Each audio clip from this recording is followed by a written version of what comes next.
Começa agora o programa 20 Minutos com Breno Altman.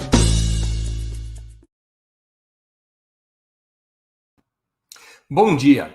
Hoje é 7 de setembro de 2021. Está começando mais uma edição do programa 20 Minutos Análise. Nosso tema: a esquerda deve ser nacionalista?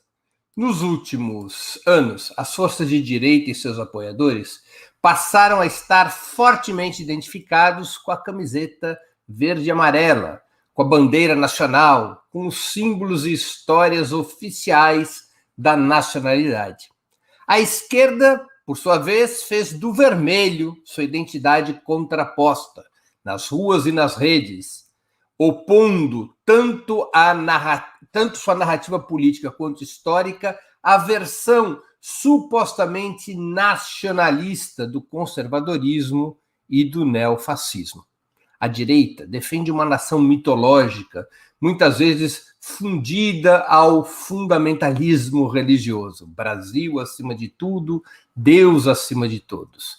Dos bandeirantes caçadores de escravos aos patronos escravocratas das Forças Armadas, do massacre de Canudos à ditadura militar de 1964, todos são fatos que orgulham e são reivindicados pelo reacionarismo. A esquerda defende os trabalhadores, os índios e os negros, as mulheres, os grupos sociais que foram vilipendiados desde a colonização, quando foram geradas as classes dominantes que se perpetuam no poder desde então. Por essas razões, por essa situação, o tema do programa de hoje tem como pergunta se a esquerda deveria ou não ser nacionalista, se existe ou não um único nacionalismo, sobre qual nacionalismo que deveria ser abraçado pelas forças de esquerda. Esse será o assunto do 20 Minutos Análise em mais um 7 de setembro. Antes de começar, agradeço aos que participarem do programa, especialmente aos que o fizerem contribuindo com o Superchat, se tornando membros pagantes do canal de Ópera Mundi no YouTube, ou fazendo uma assinatura solidária em nosso site. Ou tudo isso junto e misturado. A imprensa independente e Ópera Mundi precisam do teu apoio para se sustentar e se desenvolver. Também não se esqueça, por favor, de curtir e ativar o sininho no YouTube. Ações importantes para ampliarmos nossa audiência e nossa receita publicitárias. No limite do nosso tempo e das minhas informações, perguntas de nossos espectadores serão respondidas ao final da exposição. Vamos então ao trabalho. Um país periférico como o Brasil, historicamente, sofre uma dupla situação de exploração. A primeira delas é interna, aquela a qual suas classes proprietárias submetem a maioria do povo, especialmente as classes trabalhadoras, com todos os componentes de opressão racista e patriarcal. A segunda situação de exploração é externa, isso é, a subordinação do desenvolvimento nacional aos interesses de estados coloniais e imperialistas ao longo da nossa história. Não são duas situações estanques, separadas, no caso brasileiro, mas profundamente interligadas. As classes proprietárias do nosso país, desde a sua formação no início da ocupação portuguesa, sempre foram uma extensão, por assim dizer, um puxadinho do poder colonial. Das capitanias hereditárias e sesmarias lideradas pelos senhores de terra e escravos, até a burguesia industrial, agrária e financeira, o que temos são classes dominantes que funcionaram como sócias minoritárias do sistema de acumulação capitalista, primeiro na sua fase primitiva, mercantil, depois na sua etapa madura, imperialista. Essas classes dominantes nasceram e se reproduziram a partir das concessões coloniais a cidadãos portugueses que, com o tempo, se fizeram brasileiros. Da metrópole, esses cidadãos receberam terras para o seu pleno domínio, receberam o direito de escravização dos povos negros e indígenas, o monopólio da violência, a representação local do poder político. Essas classes proprietárias foram forjadas no modo de produção escravista colonial, um conceito fundamental para entendermos a história do Brasil, que foi desenvolvido principalmente por Jacob Gorender na sua célebre obra O Escravismo Colonial. Essas classes proprietárias acumularam terras e escravos, depois capital e poder. Há uma linha de continuidade jamais rompida entre os donatários das capitanias do século XVI, quando começa a funcionar o sistema de capitanias hereditárias, e as modernas elites econômicas de hoje. Um fio de continuidade jamais rompido, particularmente entre aquelas velhas elites, entre os donatários e a elite do agronegócio e dos latifúndios de hoje em dia. Para essa gente, para essas classes proprietárias, a nação nunca passou de um território no qual ganham dinheiro em associação com os centros colonizadores e imperialistas. Essas classes proprietárias desprezam e odeiam o povo brasileiro, ancoradas em um racismo ancestral. Aos seus olhos, o Brasil sempre foi uma fazenda, a sua fazenda, o povo, os seus escravos. Ao contrário do que ocorreu em outros países, as classes dominantes brasileiras jamais tiveram um papel revolucionário, anticolonial ou anti-imperialista. Em outras palavras, jamais defenderam a nação contra a dominação estrangeira. Sempre fizeram parte da dominação estrangeira contra a nação, porque esse sistema de dominação estrangeira, antes colonial e depois imperialista, validava a dominação das classes proprietárias no Brasil sobre as classes trabalhadoras, primeiro sobre os escravos, depois sobre os assalariados. Peguemos exemplos de outras classes dominantes para vermos a diferença na história brasileira. A burguesia francesa, antes de se converter em uma classe reacionária no século XIX, exerceu uma função revolucionária ao derrubar o feudalismo e a monarquia em aliança com o povo. O mesmo aconteceu com a burguesia norte-americana, antes de se converter em imperialista. Nos primórdios da burguesia americana, ela travou uma guerra revolucionária contra a dominação britânica, que redundou na independência do país. Depois, na segunda metade do século XIX, essa mesma burguesia norte-americana, a burguesia nortista, esmagou pela mão armada os latifundiários escravagistas do Sul, sob o comando de Abraham Lincoln, a quem Karl Marx considerava um revolucionário. Na América Hispânica, uma fração importante dos proprietários de terra, associada à nascente pequena burguesia urbana e a setores populares, uma fração desses proprietários de terra desencadeou uma guerra de libertação contra o colonialismo espanhol.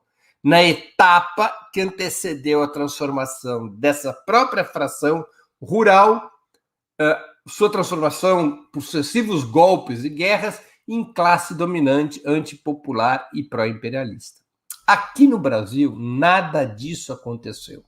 O país foi transitando de uma etapa a outra sem a mudança das classes sociais no poder, sem revolução, sem ruptura. A própria independência brasileira é uma fraude. Embora tenha havido dissidências anticoloniais entre as classes dominantes, incluindo levantes e rebeliões, particularmente por iniciativa das camadas médias emergentes, camadas médias urbanas emergentes, o fator dominante da nossa independência foi uma transição por cima, dentro da própria monarquia portuguesa, quando o sistema colonial perdeu funcionalidade tanto para as elites brasileiras quanto para a enfraquecida coroa metropolitana.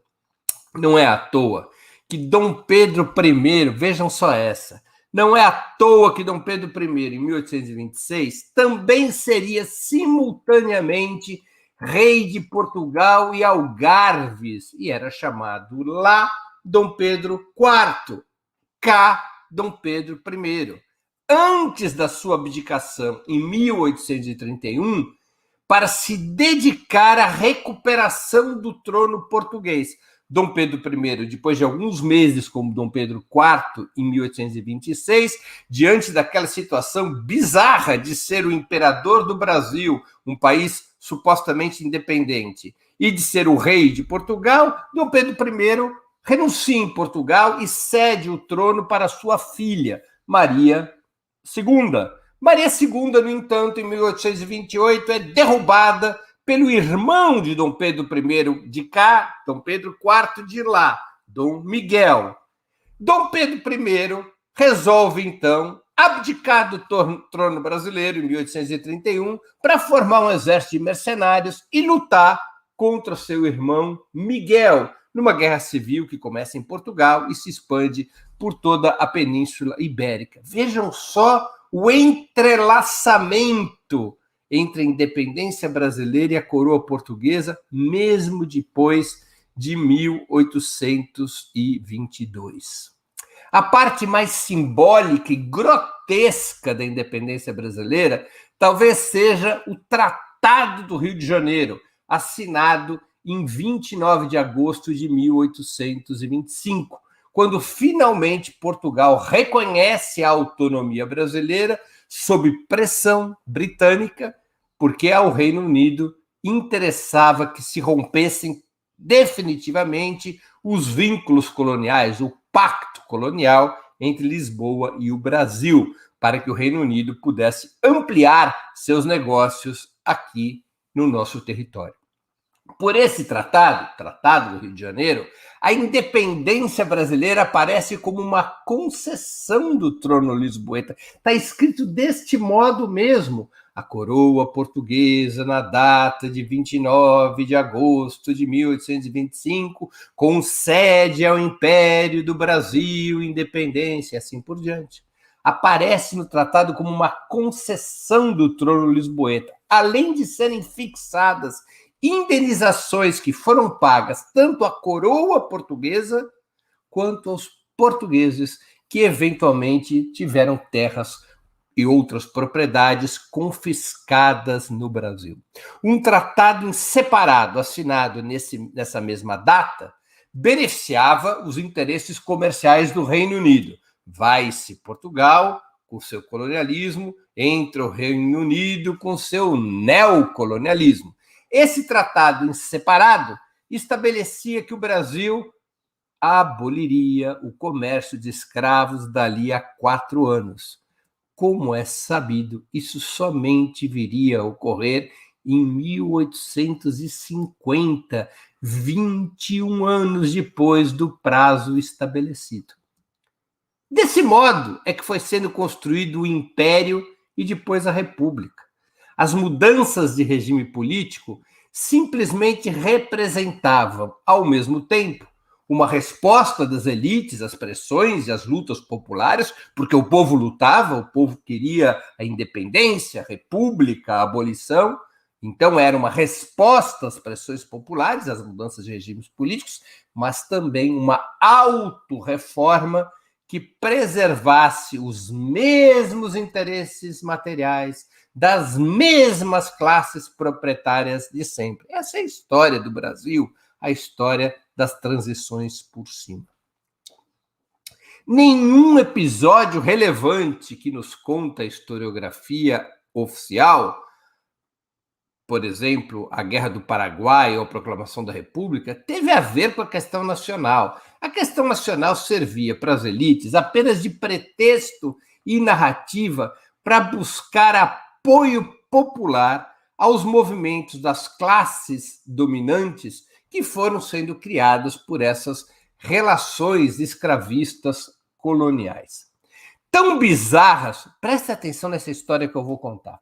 São tão bizarras essas transições por cima que a própria bandeira brasileira é uma farsa. Nos últimos 120 anos, desde a proclamação da República, o que nos ensinam nas escolas? O que nos ensinam nos meios de comunicação e em outros espaços educacionais ou culturais? Que as cores da bandeira representam o verde das nossas matas, o amarelo, o nosso ouro, e o azul, nossos céus e mares. Não é isso que ensinam nas escolas? Não é isso que nos contam os meios de comunicação? Mas isso é tudo uma grande mentira, como prova a historiadora Mari Del Priore em sua tetralogia História da Gente Brasileira, e também nos conta Clóvis Ribeiro no livro Brasões e Bandeiras do Brasil, publicado em 1933. O verde da nossa bandeira é uma alusão à Casa de Bragança, a dinastia portuguesa. O amarelo remete à Casa de Habsburgo, origem da imperatriz Leopoldina, a primeira esposa de Dom Pedro I.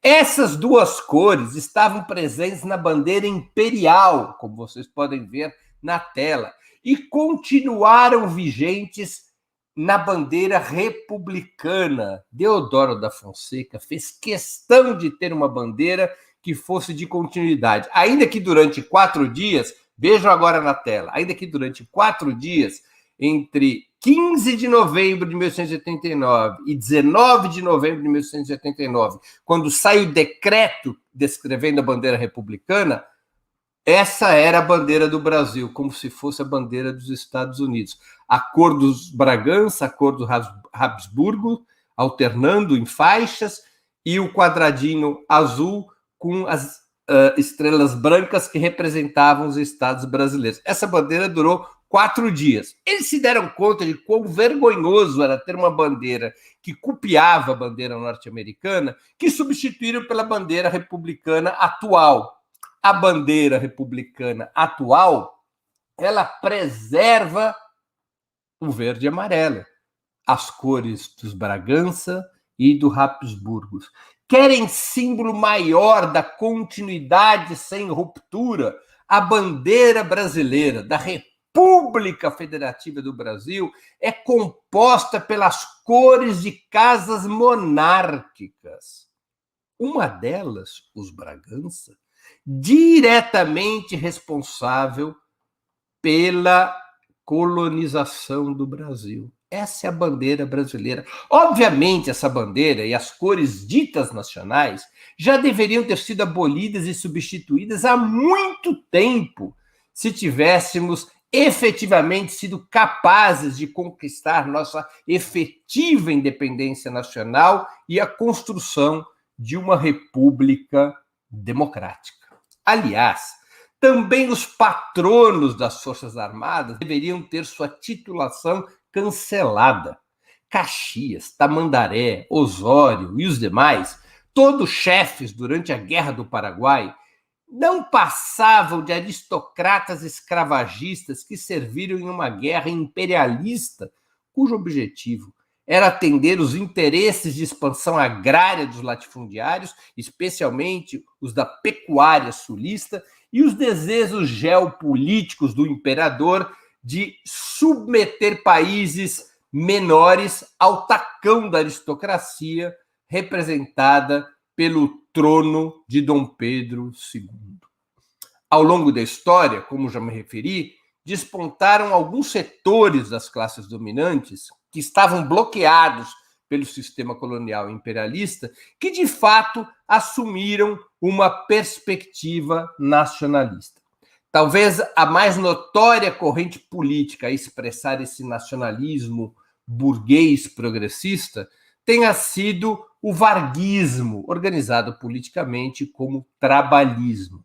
Mas sua vigência, a do varguismo, do trabalhismo, teve limitada no tempo, entre os anos 40 e 60 do século passado, e também esteve limitada por sua própria natureza. Embora no interior do trabalhismo tivesse despontado nos anos 60, uma tendência nacionalista revolucionária, anti-imperialista, liderada por Leonel Brizola, o trabalhismo hegemônico representava fundamentalmente um esforço de setores burgueses internos para realinhar a posição no sistema imperialista, de tal sorte que as travas para a industrialização e ampliação do mercado interno pudessem ser eliminadas, permitindo a ascensão econômica desses grupos subalternos da burguesia brasileira, que iam da pecuária. A pecuária nos anos 30 e 40, ela tinha como público o mercado interno e não o mercado externo, como era o caso do café. Esses setores subalternos com interesses nacionalistas, portanto, iam da pecuária à indústria de bens de consumo popular. Era isso que o trabalhismo hegemônico representava, uma aliança desses setores burgueses subalternos com o povo brasileiro, sob a direção desses setores burgueses subalternos. Isso é a fórmula de classes, digamos assim, que correspondeu ao período varguista entre os anos 30 e os anos 60, mais solidamente entre os anos 40 e os anos 60. Quando o desenvolvimento do capitalismo, em sua forma dependente e subordinada, anexou os interesses desses setores nacionais à integração imperialista, ou simplesmente eliminou sua capacidade competitiva, a base social para esse nacionalismo burguês progressista deixou de existir. Por isso, o trabalhismo entra em queda. O golpe de 64 contra um governo trabalhista representou a unidade da burguesia com o imperialismo contra esses setores nacionalistas em aliança com o povo. E esse golpe só foi possível exatamente porque esses setores nacionalistas da burguesia estavam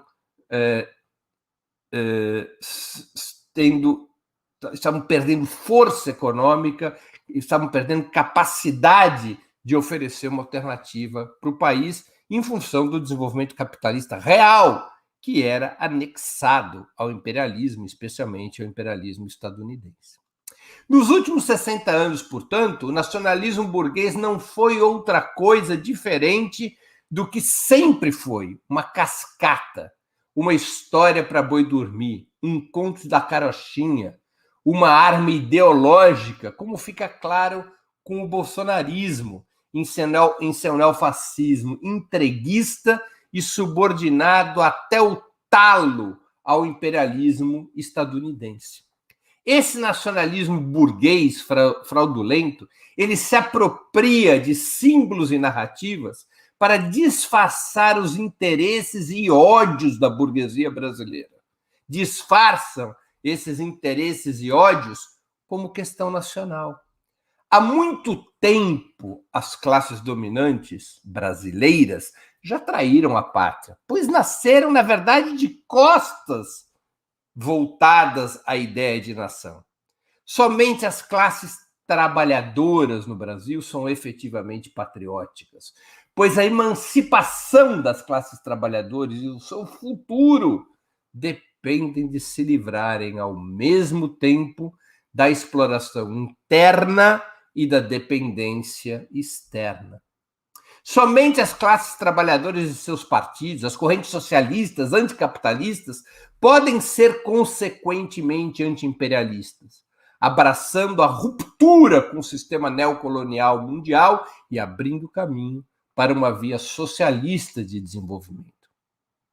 Dentro dessa lógica, a esquerda deve ser claramente nacionalista, respondendo à pergunta do programa, mas ela precisa estar liberta do nacionalismo burguês, do falso nacionalismo da burguesia, de suas narrativas e símbolos. A questão nacional deve estar associada, a questão nacional, a luta pela soberania nacional, deve estar associada com a luta anti-imperialista e anticapitalista. A pedra angular de nossos tempos, em termos mundiais, é a luta contra o imperialismo, especialmente contra o imperialismo estadunidense, que ainda comanda o sistema mundial do capital. Sua derrota, a derrota do imperialismo estadunidense, levaria ao desmoronamento tanto da dominação externa quanto da dominação interna em países periféricos, como é o nosso caso. Por isso, o nacionalismo popular das classes trabalhadoras deve ser profundamente internacionalista, associando o povo brasileiro a todos os povos, especialmente os latino-americanos, que lutam contra esse inimigo comum, o imperialismo, em particular, repito, o imperialismo estadunidense. Esse nacionalismo popular anti-imperialista deve reivindicar a resistência dos povos brasileiros, não os seus carrascos, não os supostos feitos e heróis das classes dominantes. Deve reivindicar a resistência indígena e negra, não os bandeirantes a serviço da coroa e dos escravistas. Deve reivindicar as rebeliões e revoltas anticoloniais, não a independência farsesca tramada pelos Bragança e as elites locais. Deve reivindicar os levantes abolicionistas e republicanos, não a proclamação militar de 1889, sob a mesma bandeira monárquica do império e da colonização. Deve reivindicar Luiz Carlos Prestes e Carlos Lamarca, nunca o Duque de Caxias e os demais facínoras que são os patronos das Forças Armadas. Deve reivindicar Canudos, a Coluna Prestes, a campanha da legalidade em 1861, as greves operárias dos anos 70 e 80, entre outros momentos de luta popular. Jamais a história oficial construída pelas elites neocoloniais. Nesse 7 de setembro, debatendo esses assuntos, saímos às ruas para combater, mais uma vez, o neofascismo. Aqui em São Paulo, é hoje às 14 horas. Terminou o programa, é tempo de almoçar e ir às ruas contra o neofascismo. Sempre lembrando que Bolsonaro não é um raio em céu azul, mas um filhote legítimo do que são as elites oligárquicas, burguesas e antinacionais do nosso país. Muito obrigado pela atenção. Antes das perguntas, gostaria de anunciar o 20 Minutos de amanhã, quarta-feira, 8 de setembro, às 11 horas. Iremos entrevistar Walter Pomar, dirigente petista e professor de Relações Internacionais na Universidade Federal do ABC. O tema: o país depois do 7 de setembro. O objetivo será analisar o desenvolvimento da situação política depois das manifestações bolsonaristas e antibolsonaristas de hoje. Vamos passar, então, às perguntas. Para ler, eu tenho que colocar óculos, que a idade já pesa. Aldeia global, Idade Média. Com esse tipo de construção liberal e os três poderes compostos pelas elites, mais a política autoritária, ser nacionalista é a problemática, servir aos mesmos senhores herdeiros da coroa portuguesa? Olha, se eu entendi bem a questão, aldeia global, o que se passa?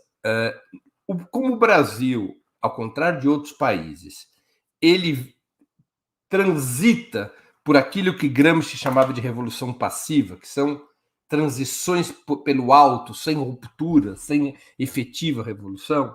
O poder político no Brasil, o Estado brasileiro, foi constituído sempre sob o comando das mesmas classes dominantes que se transformavam. Né? Os donatários de terras lá do século XVI, eles foram se transformando em senhores de engenho e foram se transformando em mineradores e cafeicultores e que foram se transformando depois em burguesia comercial e industrial, e depois em burguesia financeira, depois em burguesia industrial e comercial, depois em burguesia agrária e agronegócio. As classes dominantes no Brasil, elas têm uma linha de continuidade. Isso se expressa no Estado também.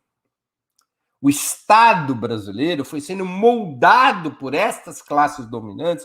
Claro que houve lutas e pressões populares, mas a direção do Estado sempre esteve nas mãos destas classes proprietárias, cuja origem remonta ao século XVI, ao modo de produção escravista colonial ao qual se refere Jacob Gorender. Então, é claro que, sem nós mudarmos profundamente esse Estado, que é um Estado que está a serviço dessas elites antinacionais, dessas elites oligárquicas e burguesas, se a gente mudar profundamente o Estado, a gente não consegue mudar o país. Então, é essa colocação que eu faria em função da sua pergunta, se eu a entendi bem.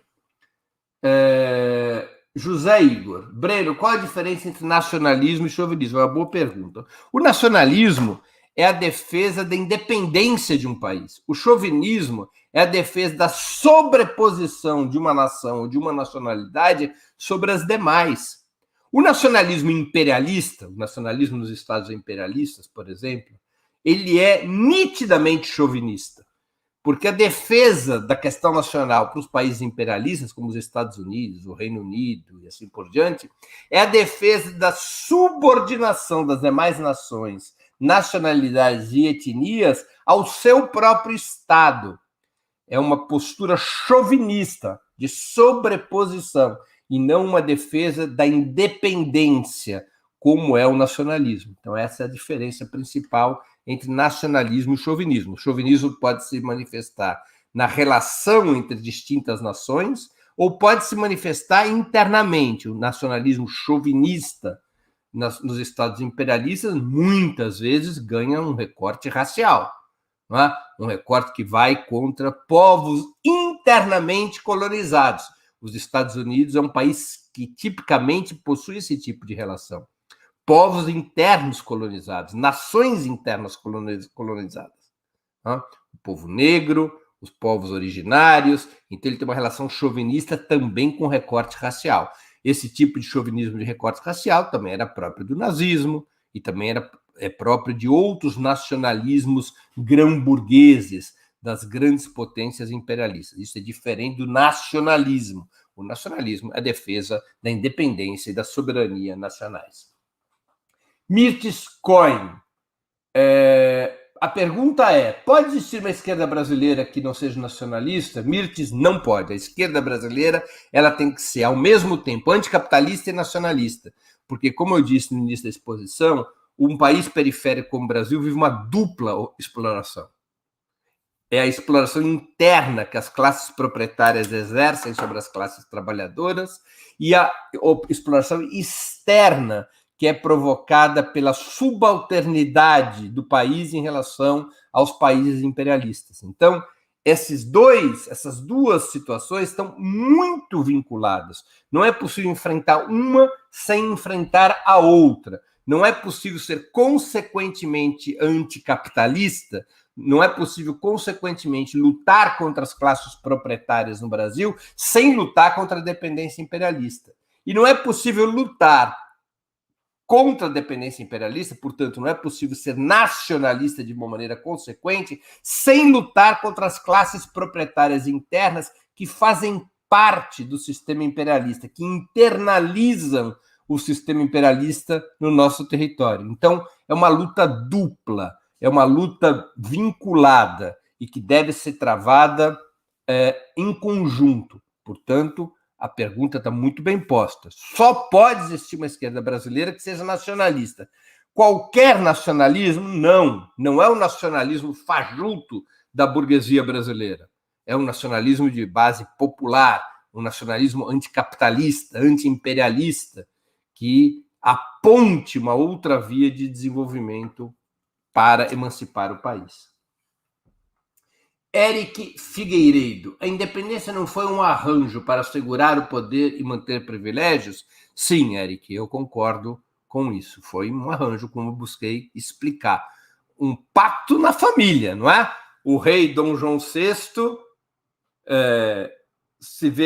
volta a Portugal, cria-se um conflito entre a metrópole e o império, com a elite no império se fortalecendo em relação à coroa, e a solução foi o filho de Dom João VI se transformar no imperador do Brasil, de um Brasil já formalmente independente. O mesmo Dom Pedro que depois acumularia o reinado em Portugal e que daria depois o trono à sua filha, Maria II, que governaria Portugal enquanto ele governava o Brasil. E houve um determinado momento em que Dom Pedro havia abdicado, ele viria a falecer em 1832, mas houve um momento, até entre 1832 e 1834, que Maria II governava Portugal e formalmente, embora ainda estivesse na minoridade, Dom Pedro II governava o Brasil, um filho em cada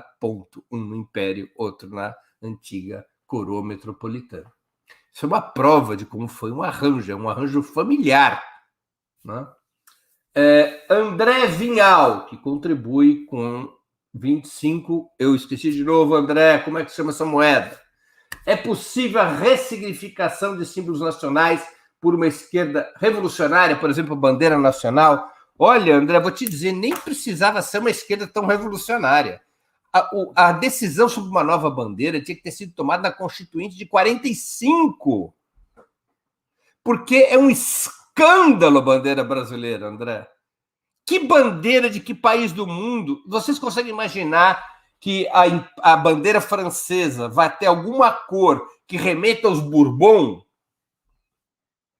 É possível imaginar que a bandeira francesa tenha cores que remetam aos Bourbon?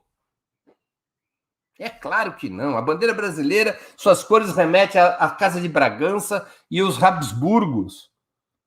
Ela é uma fraude. Essa bandeira tem que desaparecer.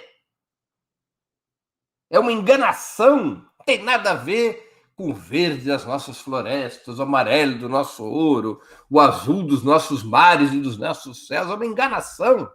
Já devia ter mudado na Constituição de 45. E depois, na Constituinte de 88. E é evidente que é um símbolo que tem que ser alterado e enterrado. Não vamos cair na provocação. Não é para trocar por uma bandeira vermelha. Não é disso que se trata. Mas de uma bandeira que, como, por exemplo, a da África do Sul, simbolize os povos brasileiros, as cores dos povos brasileiros, a intersecção da verdadeira nacionalidade popular. Que os designers resolvam o problema. Mas é evidente que nós precisamos romper com essas cores monárquicas. Por isso que o neofascismo, as elites se sentem à vontade com o verde e amarelo. Nós não temos que ceder a essa simbologia em nome de um suposto diálogo com o povo. Nós não podemos dialogar com o povo atrás de mentiras. Nós temos que construir uma outra simbologia nacional e dizer isso claramente ao povo, contar ao povo qual é a história da bandeira brasileira. É uma história vergonhosa. Desculpa a empolgação, André. Muito obrigado pela pergunta e pelo superchat.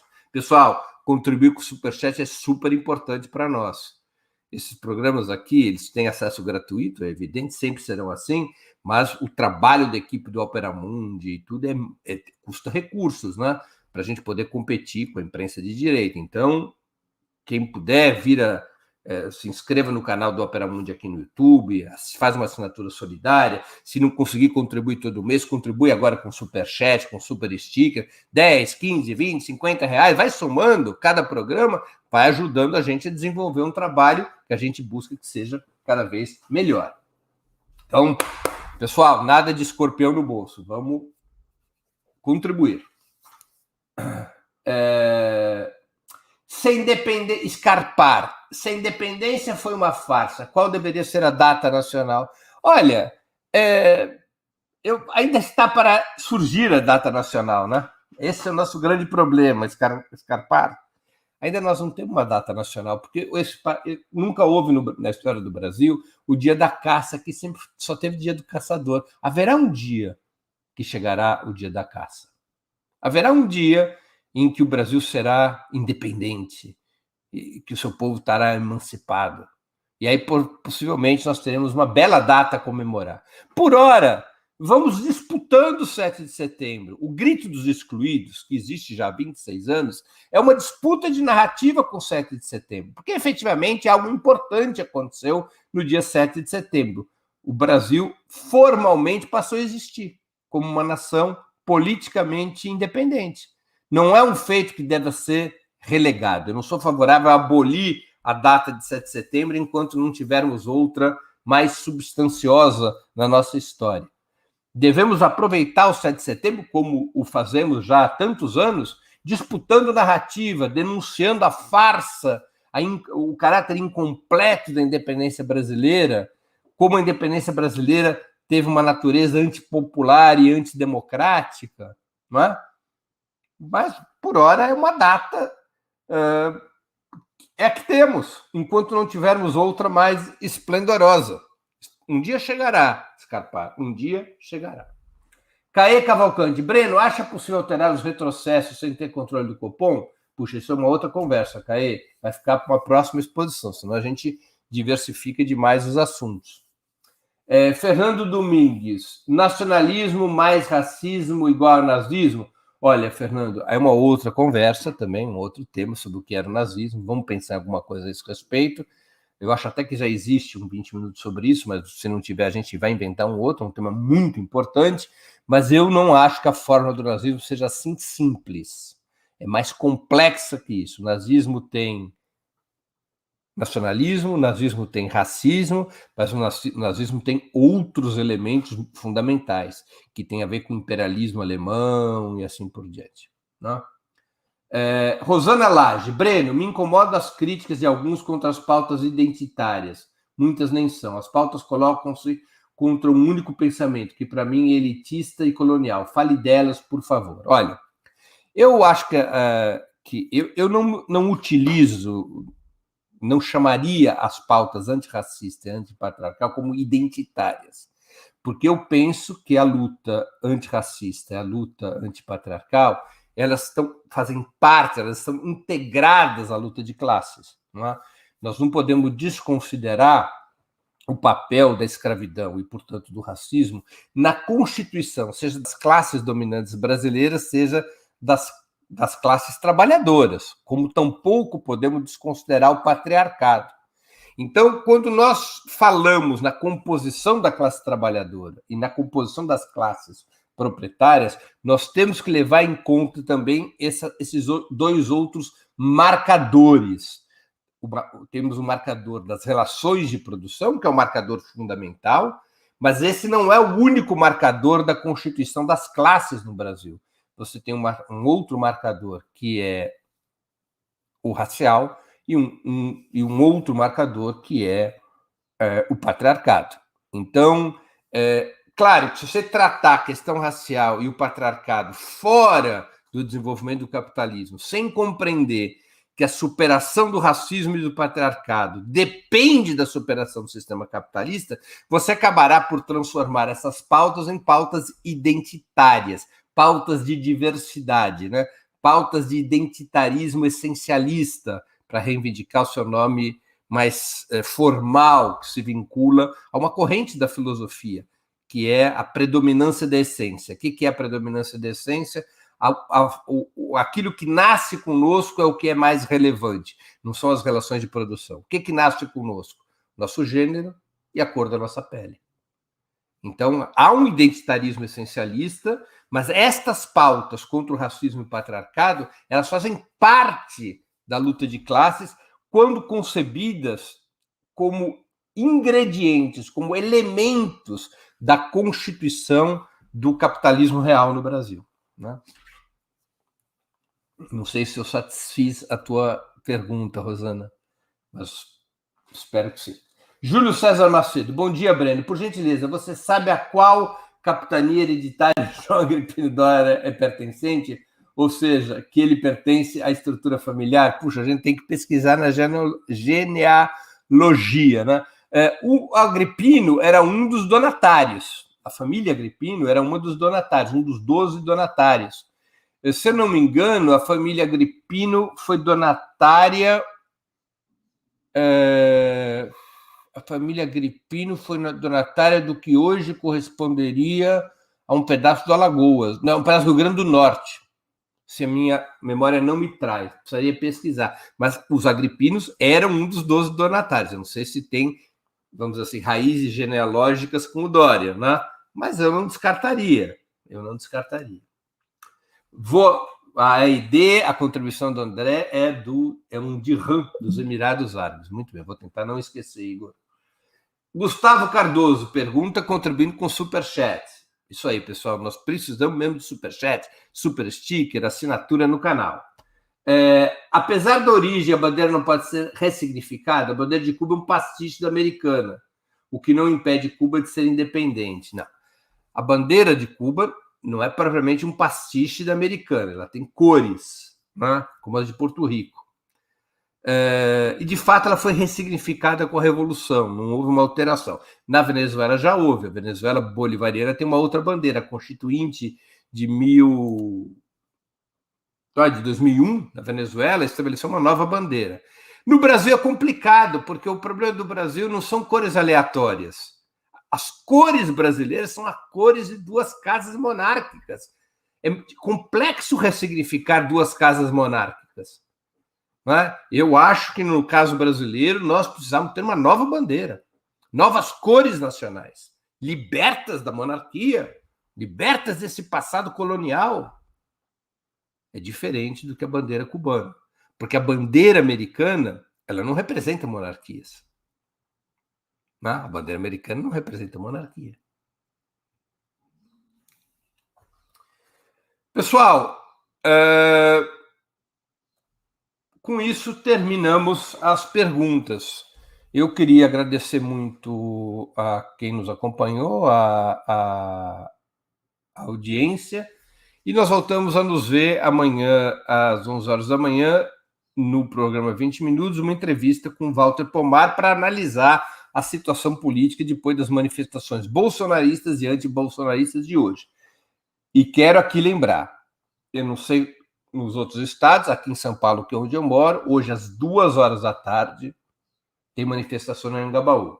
Eu mesmo vou me despedir de vocês, vou comer alguma coisa rapidamente, ainda participo de um programa num outro canal, como alguma coisa rapidamente e vou lá para o Vale do Anhangabaú. Não importa quanta gente vai estar no Vale do Anhangabaú ou nas manifestações em qualquer canto do país. É o nosso dever de lutador, de combatente, estarmos nas ruas para enfrentar o neofascismo. Há uma manifestação convocada, o Grito dos Excluídos se realiza há 26 anos e hoje é dia de mobilização. Daqui a pouquinho, às 2 horas, os paulistanos, devem marchar ao Vale do Anhangabaú para o Grito dos Excluídos e para a luta contra o bolsonarismo.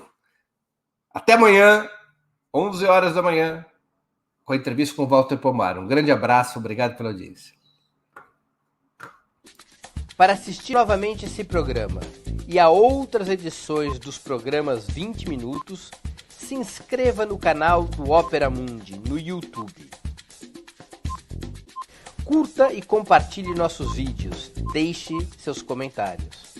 O jornalismo de Ópera Mundi é mantido com o seu apoio. Faça uma assinatura solidária em www.operamundi.com.br. Com um pequeno valor mensal, você nos ajuda no desenvolvimento de um jornalismo independente e de qualidade. Obrigado pela audiência e até a próxima.